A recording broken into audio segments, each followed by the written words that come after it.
Hello, I am Dr. Suzette T. Robinson, and welcome to Let's Talk About It Tuesday.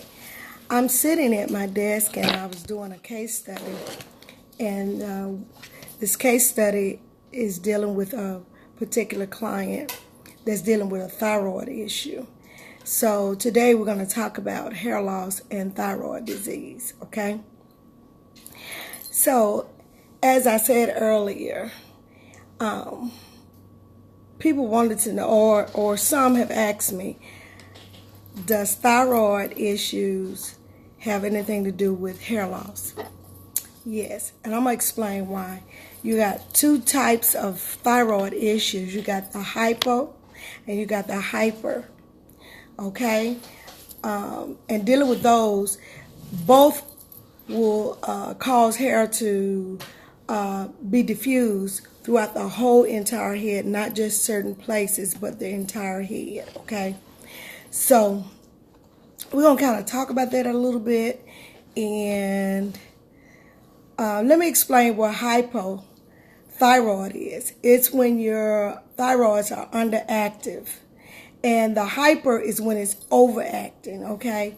So I have a couple of questions that was asked me, and so I'm going to answer them in hopes that some of you all that's looking at this video will get some answers to some questions that you may have as well. Can thyroid-related issues be reversed? That's the first thing they ask when they find out they have thyroid issues. And the answer to that is yes, it can if it's being treated properly, which means you have to go to a physician to get your thyroids treated, to get them under control. When they're unbalanced, when one is overactive and one is under, you want to get it balanced out where they'll be working properly, right? So I often tell people what's going on with you works from the inside out. Okay, and a lot of times in cosmetology, we work with a lot of the outside appearance and things of that nature. But when you're dealing with trichology and things like that, you got to deal with on the inside. First, we got to get the inside healthy in order for the hair to be at its best stage and stop this hair loss. Okay, well, but yes, it could be treated if it's being treated by a physician. And what I'm saying is that you got to get that thyroid under control first, okay? So, as I was stating, in most cases, getting your thyroid and hormones adjusted will reverse the hair loss, though it may take a while, okay? And I think a lot of times when people are trying to go through that transition, where they're trying to get things back in place, or they're trying to get their hair to come back, sometimes they get a little impatient. But as long as you're doing what you're supposed to do, you'll start getting the results that you need to get, okay? Because when it happens, when you first notice some things, I think regular checkups is very, very, very, very, very important, okay? So check this out. Okay, here's something that I was reading the other day. People that deal with hypothyroid, most of the times they can tell by their hands. Their hands often they're being reported as being very cold, or their feet is extremely cold. So even though the body may feel like it's cold, but it's extremely cold on the hand and the feet. Now, I've experienced that, and the result of it, I had to have surgery. Okay, and my fingertips used to be so cold. I'm talking about cold, where my blood was not circulating very well, and so I had to get that regulated. Now I'm pretty much doing a whole lot better, but that's one thing that they look for when you go to the physician, or if you're experiencing something like this, please go see a physician and let them know this is going on. And it may be something as simple as getting your thyroids under control, okay? Well, anyway, these symptoms are not exclusive to hypothyroid. However, circulation problems or anemia can also cause the people to feel chilly or feel cold, okay? Here's another one. They ask, well, how can I control my hair, that's falling out due to my thyroid issues? Here you go. Along with medication, because once again, it's from the inside out. There are different ways that you can do even at home to try to help or try to slow down the hair loss or rejuvenate your hair growth. You got to I would first start dealing with my iron level, okay? A lot of people don't like eating liver and stuff like that, but you do need to feed that body so your iron level can build back up, okay? Or you can go to your physician and get some iron tablets or something like that. But I would definitely change my eating habit and put more things in my regimen to eat that will cause my body to be built back up. It helps with treating nutritional deficiencies. You need to eat well. You need to add inflammatory foods. And that goes back to that book, Eat Right for Your Blood Type. There are different foods in there that you need to eat that's anti-inflammatory, that will pull the inflammation out of your body, okay?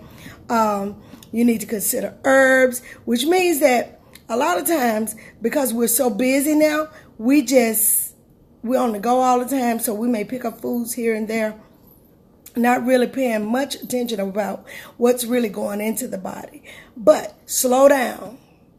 Preparation. If you have to prepare your food at night or whatever, do that. But change how you're eating, okay? Here's something else. You may want to try essential oils. They're very good. Watch your iodine intake. And definitely treat your hair gently because it's in a fragile state. And so you're going to be extremely careful with it, okay? Here's another question. Excuse me. How do I know if something's wrong with my thyroid? This was a great question, okay? First of all, when you get extremely tired, because whenever your iron level is low, you find yourself just being tired throughout the day. You don't have any energy. Your appetite is declining.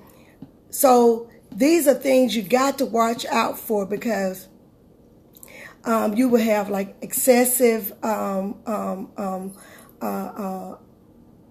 just being extremely tired. I know a lot of times throughout the day I can always tell when my iron is low because I have no energy, no will to do much of nothing, okay?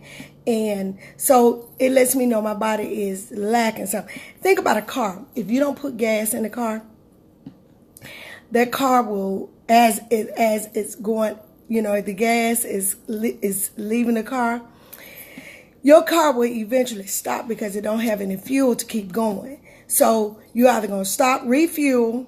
Your body is the same, okay? So, but when you're dealing with hypothyroids, here's some signs and some symptoms. Excessive sweating, heat intolerance, increased bowel movements, nervousness, agitation, anxiety, rapid heart rate, irregular heart rate, weight loss, fatigue, weakness. Anytime you're dealing with those issues in your life, it's time to check on yourself and to see what's going on. But to combat with dealing with your thyroids, I strongly suggest that you have regular appointments so that your physician can continue to see and check on you. Sometimes we don't go to the doctor because we do feel good. And sometimes things are going wrong and we just kind of ignore it. And then the first sight of your hair shedding or thinning, you need to look for a professional at that point. You don't wait until it's gone, because it could have been saved, or, some things could be reversed. But a lot of times, we'll say my grandmother hair was coming out at this age and blah, blah, blah. And I'm going to tell you what I find out in this field that I'm in. A lot of people say that, my grandmother, she had these problems. But you know what? Because we have cooked incorrectly and eating things incorrectly. We pass it on from generation to generation to generation. I'm cooking like my mama, who cooked like her mama, who cooked like her mama.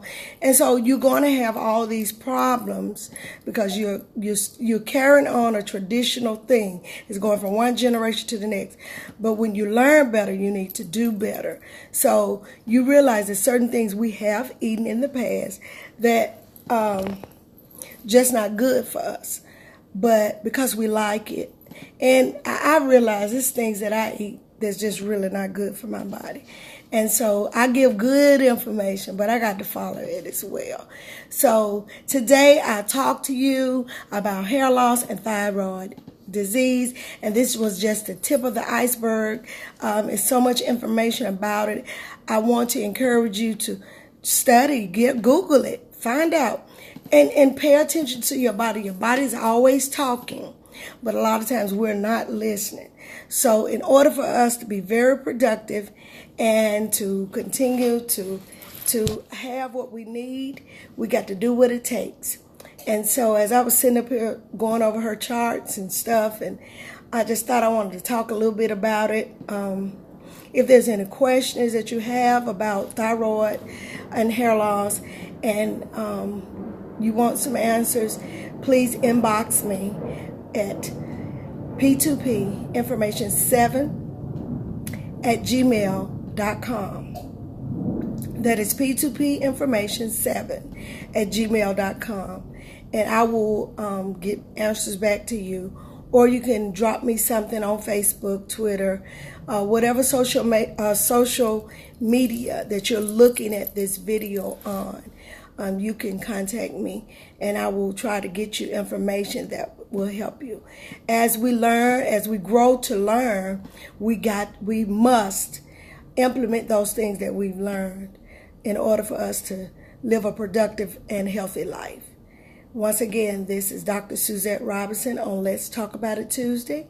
I appreciate your time, and continue to look us up on YouTube.